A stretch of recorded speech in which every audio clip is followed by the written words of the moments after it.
Yellow everyone, and welcome back to this week's video. So this year I'm gonna work on 2 dolls for Christmas just because I can, but also because last year I did a wife doll that I called her with like her brownie in front of her that she was bringing to the table, and I thought it would be a good idea to recreate a whole table like a Christmas gathering. So for that, I need a lot more dolls to fill in the table. So this week, we're gonna work on this doll, which is Rapunzel, and she's gonna be the first guest to this Christmas gathering that I'm starting this year.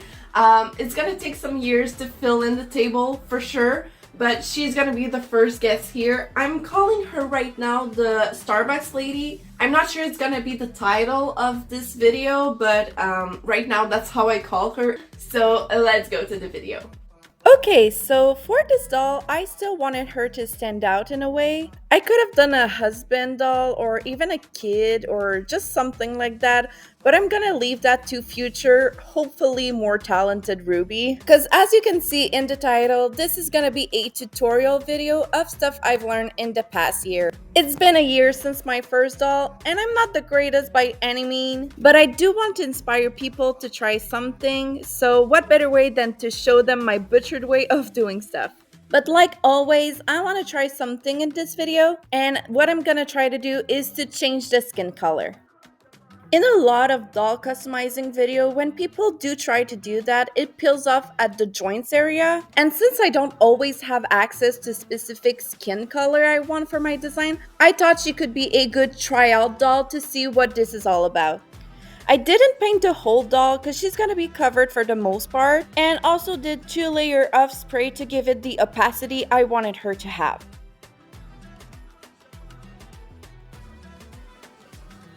Okay, so for this tutorial video, the first thing I'm gonna show you guys is how to make clothes. First thing I personally do at the sketch stage of my doll is to change stuff depending on the pattern I find. I really cannot do patterns, so I'm limited in the stuff I can make, but that doesn't mean I don't get what I want in the end. So for this doll, I wanted a green jean, a red top with poofy sleeve. Maybe a different color for the poofy sleeve. So I bought a simple shirt and pants pattern that was made for my doll size and went to town with it. While I was talking, you could see the first step is just to cut your pattern and do the change that you need to do. Like, I don't want the sleeve to be this long because of the other color, so I'm gonna cut them in half. And then I just place it on the fabric like they want me to do and cut everything. This step is pretty easy because everything is set in the pattern file that you're gonna buy. Then if they gave me some seams allowances, I cut them and mark it with a pen. This would be my guide to sew correctly. I did this by hand just because I personally have a better control, but you could for sure do some stuff at the sewing machine, which mine is upstairs and I don't want to go up the stairs and use it and come back down. I'm kind of lazy. This is kind of hard to see because I'm just going back and forth between the pieces. There's really nothing more to it. If you're having a hard time at this stage, I just recommend practicing. And please, for the love of God, be mindful of where the pieces go. But like I said, everything is in the pattern file that you're gonna buy, so don't be too worried about it and just go look at it once in a while. And then I'm just repeating the same stuff here. The only tip I can give you that could help you, if you remember it of course, is that the cutting the fabric step is to make sure that the pattern of the fabric is aligned the way you want them. For this doll, I took some fabric with some textures in it, and if you want it to look okay, you really need to take your time here. Slash, nobody wants to do this part twice. At least not me.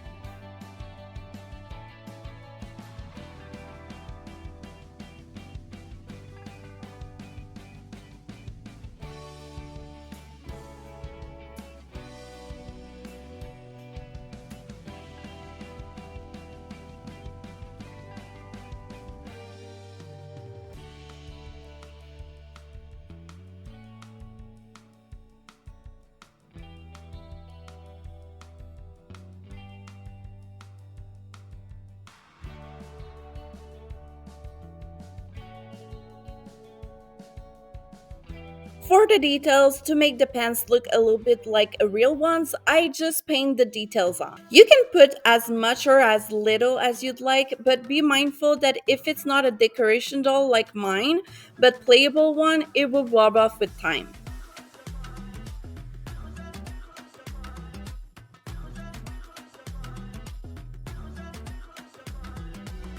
I'm also sorry I'm not gonna show you how I attach the sleeve together, but at 5 minutes into the video, I don't think you need that much showing footage.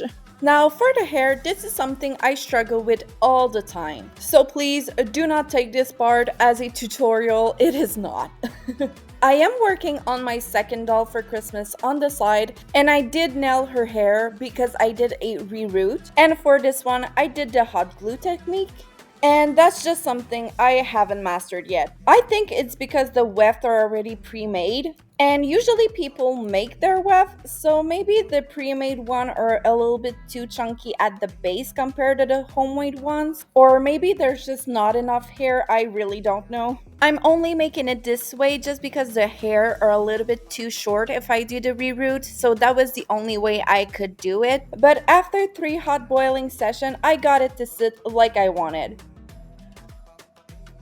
I'm also putting these kirpip in for now. I'm sorry I don't know the English term for that. And curl the hair around it for now. I'm gonna do the curling at the end of the project. This is just to help me with the styling later and keep everything the way I want it to flow while I'm working on the face, of course. And now, finally, the part of the project which makes me do all of these steps, the face up. So I did notice some chip in the skin, so if I were to do that again, I would probably do it at this step for the skin and not before. I didn't handle her as much as I did for the other dolls, so thank God it wasn't a reroute because that would have messed all this up. So if you're starting with the face painting, the best advice I can give you is to do a drawing. Of course, I do a sketch of the design that I want, but I like to take a picture of the doll after I remove the factory paint and draw on it. I do have an iPad to ease this part for me, but printing the picture would do the same exact thing.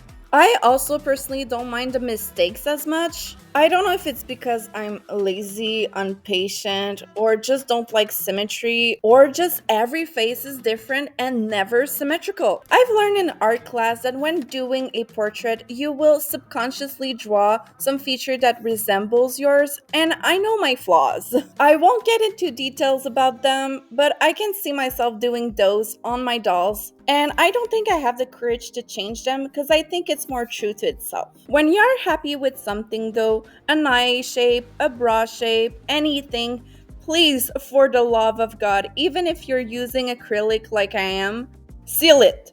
Just seal it. When you do a mistakes you want to correct, it's sometimes so hard to correct that you will smudge everything and have to start all over again. Anyway, we're almost done, and I think I'm done talking for today, so I'm not going to make you wait any longer. Here comes the Starbucks lady.